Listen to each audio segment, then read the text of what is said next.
Baik anak-anak, sekarang kita mau belajar lagi ya tentang relative pronouns.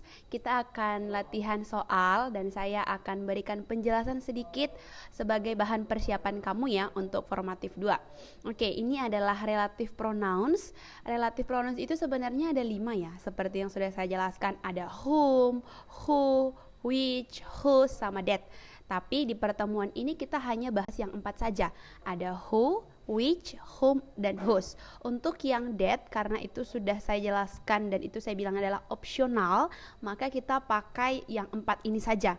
Nah, saya ingin memastikan saja ya kamu paham bahwa kalau who itu, who dan whom kita gunakan untuk people atau person. Ingat nak ya, kalau people berarti dia orangnya lebih dari satu. Kalau misalkan person dia hanya satu. Jadi who dan whom kita gunakan untuk orang. Sedangkan kalau itu adalah benda atau thing, maka kita gunakannya adalah which. Oke, nah perbedaannya apa? Kalau who ketika ada kata yang, setelah kata yang itu adalah kata kerja. Sudah ada verb di sana. Kalau misalkan whom berarti setelah kata yang itu pengisian titik-titiknya itu maka adalah people atau person, orang begitu ya, atau bisa juga subject. Hanya itu perbedaan mereka. Sudah, kalau misalkan which berarti dia berhubungan dengan benda. Sudah berhubungan dengan benda, maka di sini ada formulanya saya buat itu adalah thing and then which. Oke, and the last one is whose. Whose ini adalah dia dalam kepunyaan, kepemilikan, atau kita sebut itu di pronouns itu adalah possessive adjective. Udah, ini berarti identik dengan katanya di belakangnya. Ini sudah pernah saya jelaskan ya. Contohnya rumahnya, yang bajunya, yang kamarnya di sana, yang apanya lagi ya? Yang bajunya, yang rumahnya, pokoknya ada katanya di belakangnya. Itu kita akan pakai whose. Jadi berhati-hati ketika kamu mau isi titik-titik, coba kamu translate, kamu pahami apa sih yang mau dimaksud soal ini. Begitu ya. Kita langsung masuk saja ke soalnya. Nomor 1, the house bla bla bla windows are open is beautiful. Udah, kalau kita translate, rumah kemudian titik-titik jendela terbuka cantik begitu ya. Rumah yang rumah yang jendela terbuka begitu ya. Kalau kita artikan rumah yang jendela terbuka, tidak mungkin ya Naya. Rumah yang jendela terbuka ini sangat mustahil. Udah, tapi yang benarnya itu adalah rumah yang jendelanya terbuka. Nah, jadi kamu jangan bingung begitu ya. Kalau kamu lihat di sini, oh kata Ibu Elma tuh kalau ada noun di sini ada windows. Windows ini termasuk noun. Kemudian di sini the house berarti nouns. Berarti ini which dong, Bu? Nah, kalau misalkan kamu hanya sampai stuck di situ, di titik-titiknya setelah itu noun atau tidak, maka di situ ada kekeliruan, Nak. Jadi kamu harus translate dia satu kalimatnya. Berarti ini rumah yang jendelanya, begitu ya, rumah yang jendelanya terbuka adalah cantik, begitu ya. Nah, maka ketika di sini kita translate ada katanya berarti ya, windows, jendelanya. Maka kita harusnya jawabnya apa? Iya, kita harusnya jawabnya itu adalah whose. Udah, rumah yang jendelanya terbuka adalah cantik. Nah, oke, coba ke nomor 2 ya. The writer bla bla bla wrote that article won the Nobel Prize. Udah, berarti di sini penulis titik-titiknya ini kita isi dengan kata yang. Udah, penulis yang menulis artikel itu memenangkan Nobel. Udah, memenangkan Nobel. Nah, kamu lihat di sini. Di sini berarti sudah benar ya yang menulis, bukan yang menulisnya. Sudah, berarti di sini kamu lihat this is the subject or the person or the people, karena di writer berarti ini person. Kemudian kamu lihat setelah titik-titiknya adalah kata kerja. Ini adalah verb. Ingat, kalau misalkan ada titik-titik bla bla bla setelah itu adalah verb, maka apa yang kita letakkan di sini? Oke, good. Ini adalah who. Berarti the writer who wrote that article won the Nobel Prize. Oke, number 3. He bought a car, bla bla bla, runs fast. Coba kita translate dulu. Dia membeli mobil yang kecepatannya cepat gitu ya, atau cepat Kemudian di sini berarti kan dia membeli mobil yang cepat. Nah, kamu lihat di sini berarti ada kata yang, di sini ada titik-titik. Kemudian di sini ada a car. A car apa itu, Nak? Iya, a car itu adalah noun. Sudah, kemudian ada runs. Runs ini berarti dia bukan berlari, ya kan nggak mungkin ya mobil berlari. Berarti dia ini berkendara, begitu. Berarti ini adalah verb. Nah, kamu lihat di sini ada noun. Satu-satunya noun adalah yes, good, which. Maka jawabannya ini adalah which. He bought a car which runs fast. Bisa ya? Yuk, nomor 4. He was wearing a cap, bla bla bla, was black. Udah. Berarti di sini dia menggunakan cap, berarti itu topi ya. Dia menggunakan topi yang berwarna hitam. Udah, yang berwarna hitam. Maka kita lihat di sini ada bla bla bla, and then before the bla bla bla there is a cap. A cap berarti ini adalah noun. Oke, after the bla bla bla ini berarti dia hanya penjelasannya saja ya, penambahannya menandakan bahwa itu warnanya hitam. Nah, maka di sini jawabannya apa? There is a noun. A noun tadi apa, Nak? Oke, good. Itu adalah which. Berarti he was wearing a cap which was black. Okay, let's go for number 5. A lion is an animal. Blah blah blah is very strong. Nah, coba kamu pikirkan dulu deh. A lion is an animal, kemudian blah blah blah is very strong. Kita coba translate ya. Seekor singa adalah hewan yang sangat kuat. Seekor singa adalah hewan yang sangat kuat. Nah, coba kamu temukan jawabannya apa ya kira-kira ya? Oke, nah coba lihat di sini. Di sini ada bla bla bla, begitu ya. Kemudian before that there is the animal. Animal itu adalah termasuk dengan benda, begitu nah ya. Kemudian is very strong adalah ini yang dinamakan pelengkapnya, complement, atau kalau kamu lihat strong berarti dia adjective. Nah, berarti di sini karena di sini noun, maka jawabannya adalah which. Oke, maka a lion is an animal which is very strong. Bisa ya? Oke, kita ke nomor 6. A novelist is a person bla bla bla writes novel. Anda, a novelist is a person bla bla bla writes novels. Kalau kamu masih bingung, coba terjemahkan yuk. A novelist berarti seorang yang penulis novel. Penulis novel adalah orang yang menulis novel, gitu ya. Penulis novel adalah orang yang menulis novel, novelis ya. Novelis itu disebut dengan orang yang menulis novel. Nah, kamu lihat di sini, before the blah blah blah there is a person. Okay, it means that it is person or people. And then after that, you can see the blah blah blah. After the blah blah blah is verb, writes. Writes ini berasal dari kata write. Kan mungkin kamu bingung kenapa ini ada S-nya. Ayo coba kenapa ada S-nya. Oke, kalau kamu masih ingat ya, Ibu Elma pernah jelaskan tentang present tense. Present tense kalau misalkan dia melakukan pekerjaan, ini ya saya tuliskan lagi di sini. Berarti dia subject plus verb 1. Kemudian verb 1-nya itu kamu tambah S atau ES, tapi dengan catatan subjeknya ini adalah she atau he atau it. Nah, kamu lihat berarti ada a person. A person itu kita nggak tahu ya apakah dia laki-laki kah atau dia perempuan. Nah, tapi dia termasuk salah satunya ini. Maka ketika dia melakukan pekerjaan ditambah S, maka di sini writes. Oke, berarti di sini ada person, kemudian di sini ada verb. Oke, apa tadi yuk? Ada person, ada verb, maka apa relative pronouns-nya? Oke, good. Ini jawabannya adalah who. A novelist is a person who writes novels. Oke, bisa ya. Number 7. A bottle opener is a device bla bla bla opens bottles. Oke, coba kamu jawab sendiri dulu. Apa ya kira-kira ini ya? Oke, kalau masih bingung coba translate. Udah, a bottle opener berarti pembuka botol adalah device. Device ini bisa kamu artikan juga sama dengan tools ya. Adalah sebuah alat yang membuka botol. Udah namanya juga pembuka botol ya, a bottle opener. Udah, kemudian kamu lihat, berarti di sini ada bla bla bla. Udah, sebelum ada bla bla bla itu adalah there is a device. A device, as I have explained before, that it is a tool.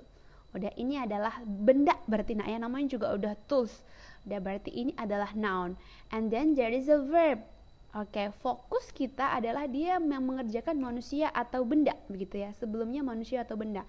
Nah, di sini kita lihat berarti ini there is a noun. A noun. Kemudian apa? Kalau misalkan noun, ayo apa coba kalau noun?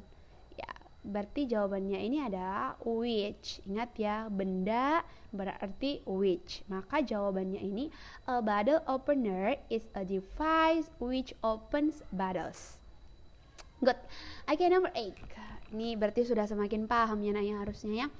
Number 8, the girl blah blah blah mother writes poem speaks Chinese. Udah, berarti ini Pak, coba jawab sendiri dulu. Gampang nih harusnya nih. Oke, ini adalah the girl, berarti wanita ya. Wanita, setiap titik-titiknya itu kita isi dengan kata yang. Wanita yang ibu menulis puisi, berbicaranya menggunakan bahasa Cina, begitu ya, Chinese. Nah, coba kamu perhatikan lagi, kamu menerjemahkan. Wanita yang ibu menulis, begitu ya. Udah, kamu merasa ada yang aneh nggak ya dengan translate itu? Harusnya ada ya nak ya. Kan berarti di situ bukan wanita yang ibu. Udah, berarti itu wanita yang ibunya menulis puisi. Bisa ya. Berarti ini wanita yang ibunya menulis puisi berbahasa Cina. Nah, kamu ingat tadi kalau ada kata-katanya, kata-kata kepemilikan, maka dia ini apa? Oke, dia ini adalah whose. Maka the girl whose mother writes poems speak Chinese. Bisa ya? Number 9, a detective is someone blah blah blah discovers the truth about crimes. Oke, ini apa? Nah, coba translate. Seorang detektif adalah seseorang yang udah discovers itu artinya yang menyelesaikan, begitu ya. Menyelesaikan atau memberikan, di sini kalau dibilang discovers the truth about the crimes, ini adalah dia memberikan kebenaran, mengklaim siapa yang benar tentang kriminal atau tentang kejahatan itu. Sudah, berarti di sini tidak ada yang aneh ya ketika kita terjemahkan ya. Oke, maka di sini ada there is a someone. Someone ini berarti apa? Person. Udah. Kemudian discovers tadi saya bilang adalah menyelesaikan atau mengatasi, memberikan solusi. Maka ini adalah verb. Kenapa ada s-nya? Yo, coba tadi dijelasin kenapa ada s-nya. Iya, kan di sini ada someone. Someone-nya ini seseorang. Berarti dia antara she atau he. Makanya dia di sini discovers. Oke, coba ingat ada person, kemudian ada verb. Maka di tengah-tengahnya ada apa, Nak? Iya, good. Ada who. Berarti a detective is someone who discovers the truth about crimes. Okay, good. Number 10. This is the man blah blah blah save the kid. Oke, ini gampang banget ini ya. Ayo kita coba terjemahkan ya. Ini adalah seorang pria yang save. Ini bukan menyimpan, nah ya, masa dia menyimpan anak. Udah, save ini diartikan menyelamatkan di sini ya, menyelamatkan ada anak. Nah, berarti ini adalah seorang pria yang menyelamatkan anak. Sudah, kamu lihat sebelum dia titik-titik yang akan kita isi ada the man. The man ini berarti dia adalah person. Kemudian save menyelamatkan. Udah, atau dia membantu. Maka di sini adalah verb. Lihat, ada person, ada verb. Ayo, apa berarti?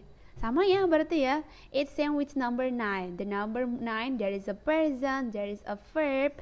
So the answer is who. Yeah, that's good. The answer is who. This is the man who saved the kid. Masa ya? Oke, the last. Ini yang terakhir loh, slide yang terakhir ya. The man blah blah blah is sitting by the door, takes a break. Coba kamu pikir dulu apa ya jawabannya ini kira-kira ya. Oke, ini ya berarti ada pria titik-titik is sitting. Nah, kamu masih ingat nggak ini? Kan saya kemarin udah jelaskan nih, is sitting ada tensesnya di sini. Udah ada to be-nya, kemudian verbnya ditambah ing. Ayo coba ini apa tensesnya? Kita sambil bahas banyak hal nah ya. Jadi kita tidak fokus hanya relative pronouns, tapi fokus kita adalah memahami kalimat juga. Oke, kalau kamu masih ingat, Ibu Elma tuh pernah jelasin tentang continuous tense. Continuous tense ini artinya adalah sebuah peristiwa kejadian yang sedang. Namanya juga continuous, berarti sedang dilakukan saat itu. Nah, ingat nggak kalau continuous tense itu? Nah, rumusnya adalah dia ada subjek, kemudian ada to be-nya is MR, kemudian ada verbnya itu ditambah dengan ing. Nah, jadi kamu jangan bingung, kenapa di sini ing? Nah, berarti dia mau menyatakan bahwa ini kejadiannya sedang berlangsung. Nah, maka ini berarti pria yang sedang duduk by the door, berarti itu bukan oleh pintu ya Naya, tapi ini dia mau diartikan adalah dekat, atau setelah pintu. Nah, setelah pintu itu mungkin posisinya itu misalkan ada di ruangan gitu ya, bisa kan ada pintu nih. Nah, di samping dari pintunya itu ada tempat bekerjanya si pria ini. Dia bilang takes a break, dia mau istirahat sejenak. Nah, berarti kamu lihat tidak ada yang aneh ya. Berarti di sini yang sedang duduk, bukan yang sedang duduknya. Nah, oke, berarti ini ada the man. The man ini berarti ada person. Kemudian is sitting ada verb. Ayo ingat, ada person, ada verb. Maka apa jawabannya? Oke, that's good. Ini harusnya jawabannya adalah who. The man who is sitting by the door takes a break. Pria yang sedang duduk dekat dengan pintu itu sedang break. Begitu ya, sedang istirahat dia. Okay, let's continue to number 12. Yuk, coba pikirin nomor 12 ini apa ya? Oke, ini saya salah ketik ini. Bukan John in the boy. No, this is wrong. Actually, this is John is the boy. John adalah laki-laki yang ayah seorang painter. Udah painter berarti apa nak? Ayo apa? Painter berarti pelukis. Ingat nggak saya bilang kalau misalkan ada kata kerja ditambah er, maka itu adalah orang yang mengerjakannya. Paint itu melukis, painter berarti orang yang melukis, berarti pelukis. Berarti coba kita terjemahkan ulang ya. John adalah laki-laki yang ayah seorang pelukis. Ada yang aneh nggak ya? Harusnya ada ya, harusnya itu adalah John adalah seorang lelaki yang ayahnya adalah seorang pelukis. Iya, maka di sini ada kata kepunyaan. Udah ada di sini kepunyaan, kepemilikan. Maka kalau ada kepunyaan, maka jawabannya apa? Iya benar, jawabannya adalah whose. John is the boy whose father is a painter. Good. Let's see the number 13. The gloves blah blah blah I lost at school yesterday were not my best ones. Ada kamu tahu apa gloves? Gloves itu adalah sarung tangan ya, sarung tangan. Sarung tangan itu mungkin dia merasa kehilangan ya. Yang saya hilangkan di sekolah kemarin adalah yang terbaik. Punya saya yang terbaik. Nah, di sini berarti tidak ada yang aneh ya harusnya ya. Di sini dikatakan sarung tangan yang saya hilangkan itu. Nah, maka kamu lihat gloves itu adalah berarti apa kalau sarung tangan? Iya, itu adalah noun. Ingat kalau noun itu apa? Good. Ini harusnya adalah which. The gloves which I lost at school yesterday were not my best ones. Oke, kayaknya sudah sangat paham ya nak ya. Tinggal 2 lagi yuk. Bisa ini. We are using books blah blah blah were printed last year. Ada berarti ini kami menggunakan buku yang diprint atau yang dicetak tahun lalu. Nah, coba lihat, ada kata books di sini, maka ini adalah noun. Kemudian were printed. Udah mungkin kamu bingung nanya, Ini kenapa ya were printed? Kemudian di sini dicetak. Kalau kamu sudah pernah belajar di SMP, itu namanya adalah kalimat pasif, passive voice. Ada kalimat aktif, ada kalimat pasif. Kalau kalimat aktif itu biasanya dimulai dengan ber. Tapi kalau kalimat pasif itu dimakan. Itu kan pasif ya. Nah, maka ini kalau ada noun, maka jawabannya apa, Nak?